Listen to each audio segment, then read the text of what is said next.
Zvachim Daftet Vav. Premier sujet. La Gemara traite le sujet de la avoda de Holacha, d'amener le sang vers le Mizbeach, qui doit se faire en général en marchant vers le Mizbeach. Quel est le din si le Kohen a tendu sa main en tenant le bol de sang et il n'a pas marché avec ses pieds? Simplement, il a tendu sa main vers le Mizbeach. Est-ce que c'est considéré comme une Holacha ou non?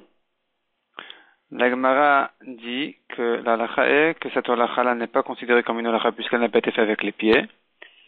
Et la question se pose, est-ce qu'on peut réparer en ramenant le sang en arrière et puis après l'amener en marchant? Et la Gemara dit en maskana, la Gemara ramène un avis qu'il n'y a pas de takana et on ne peut pas réparer cette erreur.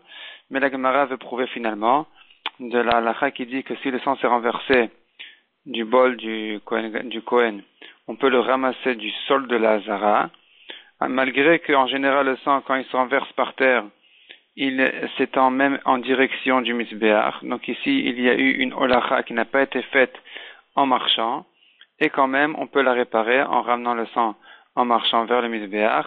Donc c'est la preuve que il y a une takana, on peut réparer cette holacha. Autre halacha dit la Gemara. Et la Gemara dit encore une autre idée sur ce même cas-là. Donc, d'amener le sang sans marcher, la Gemara veut dépendre ce din-là de la machloket Rabbi Shimon et Rabbanan.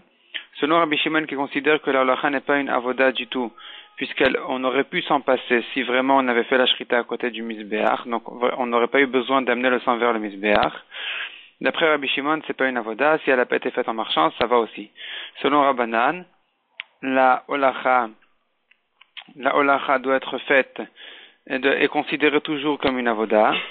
Et donc, s'il a une mauvaise pensée au moment de la holacha, c'est possède le korban, puisque la holacha est considérée comme une avoda. Et donc, si elle n'a pas été faite en marchant, il y a un problème ici. Et donc, ça dérange la holacha. La Gemara explique que la machlokat entre Rabbi Shimon et Rabbanan ne se situe que dans le cas d'une shrita qui était faite loin du Mizbeach et donc il était obligé de marcher vers le Mizbeach. S'il a tendu le sang sans marcher, c'est là où selon Rabbi Shimon c'est pas considéré comme une avoda, selon Rabbanan c'est quand même considéré comme une avoda. Mais dans un cas où il a fait la shrita à côté du Mizbeach, selon tout le monde, ici vraiment il peut s'en passer. Il pourrait se passer de cette holacha, et donc c'est pas considéré comme une avoda, même si elle n'a pas été faite en marchant avec les pieds, c'est kasher. Deuxième sujet. Quel est le din si un étranger, pas un Kohen, a fait la holacha, a amené le sang vers le Mizbeach, le Kohen a ramené le sang en arrière et l'a ramené vers le Mizbeach, la Gemara ramène là-dessus une marloquette, est-ce qu'il a réparé le problème ou pas? Mais, dit la Gemara, dans le cas où le Kohen était le premier qui a amené le sang vers le Mizbeach, et ensuite le sang est revenu en arrière, et c'est un étranger, un zar, qui a ramené le sang vers le Mizbeach, selon tout le monde, c'est pas soul, puisque, sauf une fois que le sang a été écarté, éloigné du Mizbeach, on est obligé de le ramener.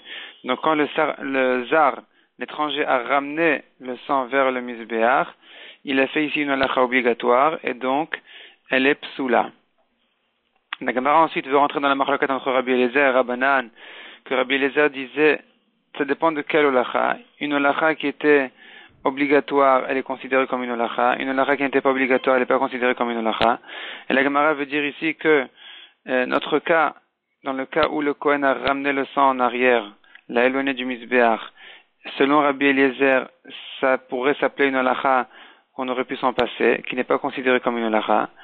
Selon Rabbanan, sauf il doit ramener le sang vers le Mizbeach et donc c'est considéré comme une avoda, mais la Gemara repousse en disant que même selon Rabbi Eliezer, une fois que le sang a été éloigné du Mizbeach, c'est considéré déjà comme une holacha obligatoire, et donc si elle a été faite si on a ramené le sang avec un zar, avec un étranger, même selon Rabbi Eliezer, la holacha est considérée comme une holacha psoula, et donc la holacha est psoula même selon Rabbi Eliezer.